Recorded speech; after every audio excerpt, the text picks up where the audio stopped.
Senior तज्जियाकार Ali Raza ने हमें join किया है। आपके कीमती वक्त का बहुत शुक्रिया। सर, बिहार के इलेक्शन करीब हैं। हमेशा इलेक्शन का वक्त जब भी करीब होता है, भारत को अपनी पोजीशन स्ट्रॉन्ग करने के लिए पाकिस्तान को गिराने की ज़रूरत आखिर क्यों पेश आती है? आया भारत पाकिस्तान की मजबूत होती दिफाई सतह के बायस एहसास कमतरी का शिकार है? देखिए जी, ये तो जो बीजेपी है और खासतौर पर नरेंद्र मोदी, इनका ये पैटर्न एक रवायती पैटर्न है और ये अब तो इतना रवायती हो चुका है कि ये अब हर बच्चे को ये रटा हुआ है। मतलब सबको पता होता है कि अगर इलेक्शन आ रहे हैं, 6 महीने बाद इलेक्शन है, तो सबको पता है कि कब कब क्या क्या होगा। बच्चा भी आपको पूरी टाइमलाइन बता देता है।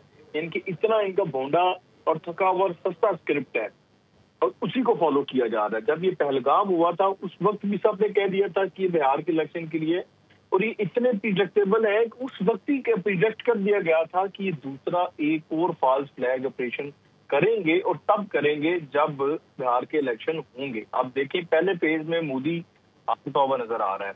जितने सियासी पंडित हैं बिहार इलेक्शन के पहले फेज में, सब ने उनको बता दिया कि जो टर्न ओवर है उस टर्न ओवर के मुताबिक मोदी साहब आप बिहार का इलेक्शन हार रहे हैं। और मोदी के लिए बिहार का इलेक्शन बिल्कुल वैसी जैसे उसकी सियासी लाइफ है, और वो अगर बिहार का इलेक्शन हार गया तो उसको लगता है कि उसकी सियासी मौत हो जाएगी। अब वो जो पहले फेज में आ रहा है, तो जो सेकंड फेज है वो आज से शुरू हो रहा है। तो सेकंड फेज शुरू होने से पहले बिहार इलेक्शन के उसने दिल्ली वाला जो है फॉल्स फ्लैग किया, और उसके बाद आपने देखा कि अभी तहकीकात में दिन लगते हैं, घंटे लगते हैं। ऐसी तहकीकात तो ऐसे तो नहीं हो जाती कि आप अभी ब्लास्ट होता है और अगले लम्हे इंडियन मीडिया अपनी रवायात, असली रवायत पाकिस्तान के ऊपर इल्जाम आयद कर देता है ताकि वो जो है मोदी साहब मजलूम बन के जो है वो, और फिर उसके बाद जो सारा हुआ आपने देखा। तो ये सारा डेफिनेटली उनका एक पुराना वही प्ले बुक अनाउंस नहीं कर पा रहे, लेकिन उन्होंने किया क्या कि इस्लामाबाद में एक जो है वो ब्लास्ट करवा दिया टीटीपी की मदद से, फितनल खारिज की मदद से। और इसमें एक और इम्पोर्टेंट पहलू जो है वो हमें जिसको निगलेक्ट नहीं किया जा सकता कि आपने देखा कि जब पाकिस्तान ने टीटीपी के खिलाफ अफगानिस्तान के अंदर कार्रवाइयां की थी, उस दौरान पाकिस्तान को अफगानिस्तान से मुसलसल धमकियां दी गई थी कि हम इस्लामाबाद को हिट करेंगे। और आप ये देखें कि उन्होंने इस्लामाबाद को हिट करके दिखा भी दिया। एक खुदकुश हुआ, 12 लोग हमारे सिविलियन जो हैं, जिसमें बाइकिया वाले थे, जिसमें इन ड्राइव चलाने वाले टैक्सी वाले थे बेचारे, वो शहीद हो गए हैं। अब इन लोगों का क्या कसूर है? पाकिस्तान ने तो वहां पर जो अगर किसी को हिट किया था अफगानिस्तान में, तो दहशतगर्दों को हिट किया था और बाकायदा सबूत दिखा के हिट किया था। तो ये एक बड़ी नाजुक सूरत हाल है। इसमें हमें देखना है कि अफगानिस्तान में खुदकुश कहाँ से आया। ये लोग जो गैर कानूनी अफगानियों को वापस भेजने पर एतराज करते हैं, उनको भी आंखें खोलनी चाहिए। ये वही गैर कानूनी अफगानी हैं जिनको पाकिस्तान वापस भेजता है, क्योंकि ना उनकी पाकिस्तान के पास कोई रिकॉर्ड है, ना उनकी आइडेंटिटी है। जब दिल करता है उन लोगों को पाकिस्तान के खिलाफ इस्तेमाल करना शुरू कर दिया जाता है। तो ये भी एक इम्पोर्टेंट पहलू है, इसका भी जो है वो हमारी कौम को इदराक होना चाहिए। अच्छा, आपसे एक और सवाल ये है कि पाकिस्तान की जानिब से अफगान तालिबान को मुज़ाकरात की पेशकश की जा रही थी। ये भी कहा जा रहा था कि अगर दहशतगर्दों से ज़मीन पाक करनी है तो पाकिस्तान इसकी भरपूर हिमायत भी करेगा। आपको लगता है कि अब किसी तरह के मुज़ाकरात हो सकते हैं आज जो हमला हुआ उसके बाद? देखें, वो मुज़ाकरात वाना में जो आपने देखा अभी तक जो है वो वहाँ पर 3-4 दहशतगर्द अंदर हैं। उनके तमाम रास्ते अफगानिस्तान के साथ जुड़े हुए हैं। वहाँ पे लाइव स्ट्रीम कर रहे हैं और वहाँ पे लाइव स्ट्रीम करके वो दिखा रहे हैं जो वहाँ पर वो एक्टिविटीज कर रहे हैं। और अफगानिस्तान से वो आए हैं और वो करना क्या चाहते थे, वो एपीएस की तरह एक और बड़ा सामना करके पाकिस्तान को जख्म देना चाहते थे। वो अफगानिस्तान से आए हैं, उसके बावजूद पाकिस्तान क्या कौन सी चीज रह गई है, कौन सी हुज्जत तमाम करनी है जिसके लिए जो है वो पाकिस्तानी लोगों के साथ टेबल पर बैठे। और इन लोगों ने चूंकि भारत से पैसे पकड़ लिए हैं, फंडिंग पकड़ ली है, वल आलम इनको क्या किया है भारत ने कि ये इसीलिए पाकिस्तान को लिख कर देने को तैयार नहीं थे, गारंटी देने को तैयार नहीं थे, क्योंकि इन्होंने इस तरह की इंसर्जेंसी पाकिस्तान के अंदर इनको फैसिलिटेट करना था। तो इसके बाद तो कोई भी जो है वो कोई जवाब नहीं रह जाता कि पाकिस्तान उनके पास आ टेबल पे बैठे, बल्कि पाकिस्तान वाना के अंदर जो दहशतगर्द अफगानिस्तान में जहां जहां राब्ते में है, पाकिस्तान के पास तमाम डिजिटल इलेक्ट्रॉनिक फुटप्रिंट्स हैं और आ चुके हैं। अब पाकिस्तान को उनको निशाना बनाना है, क्योंकि सीज फायर तो जो ये लास्ट राउंड हुआ है 6 नवंबर से शुरू हुआ था, जो कि नाकाम हो गया। उसके बाद सीज फायर तो ऑफिशियली खत्म हो गया, और सीज फायर तब भी खत्म हो गया जब पाकिस्तान में वाना के अंदर उसके बाद भी कई इंसर्जेंसीज होती रही। अब ये अफगानिस्तान इस्लामाबाद को हिट किया गया, तो सीज फायर तो वैसे खत्म हो गया, तो मुज़ाकरात को तो बनता नहीं अब, और वैसे भी उसका कोई फायदा कोई नहीं है। जो कि फायदा तब हो जब ये इंसर्जेंसीज रुक जाए, अफगानिस्तान से लोग तश्कीलें पाकिस्तान में आना रुक जाए, वहाँ से फैसिलिटेशन जिन लोगों की रुक जाए, जब वो तमाम चीजें जारी हैं तो फिर मुज़ाकरात को कोई फायदा नहीं है। फिर हल वही है जो पाकिस्तान ने हार्ड रियासत बन के और एक नया जो एक पैटर्न अपने जितने भी ये जो हमारे हमसाए हैं जो इस तरह का रवैया रखते हैं उनको दिए, अब वो उसको फॉलो करना चाहिए और पाकिस्तान फॉलो करेगा इंशाल्लाह।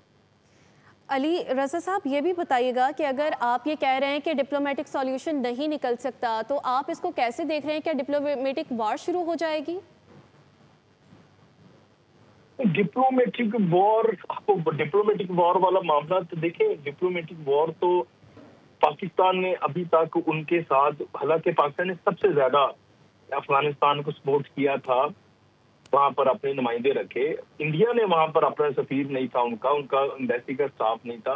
पाकिस्तान ने सबसे पहले वो तमाम स्टेप्स लिए, दुनिया की फिक्र किए बगैर, अमेरिका की फिक्र किए बगैर।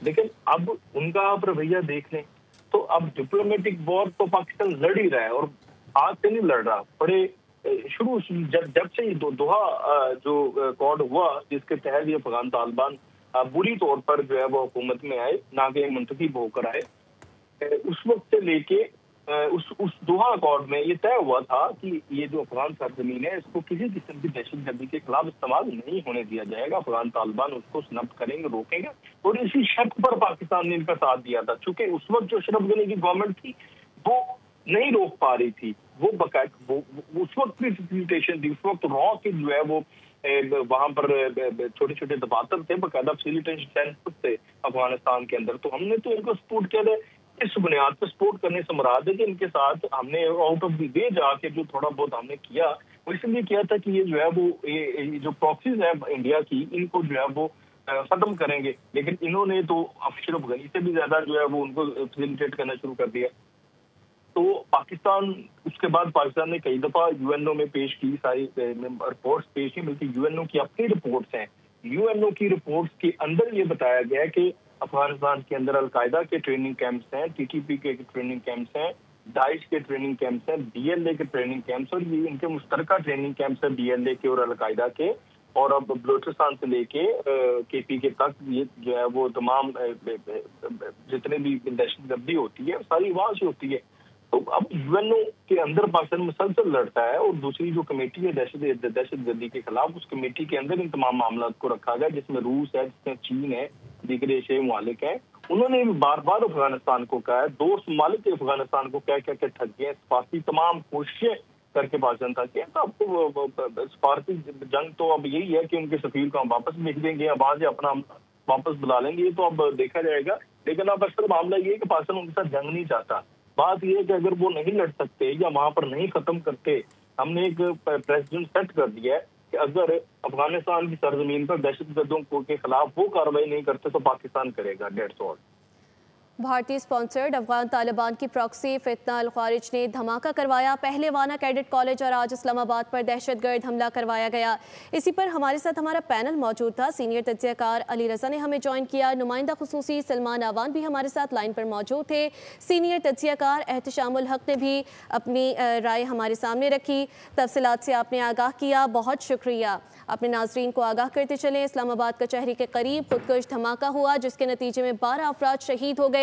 इसी धमाके से 21 अफराद के जख्मी होने की इत्तलात मौसूल हुई, जिनमें से 4 की हालत तशवीशनाक बताई जा रही है। तमाम जख्मियों को पिम्स अस्पताल मुंतकिल कर दिया। जख्मियों की निशानदही भी कर ली गई थी और बाकियों की तलाश भी की जा रही थी। इनकी जो शनाख्त की गई उसकी फहरिस्त हमारे नुमाइंदा सलमान आवान ने हमारे साथ शेयर की।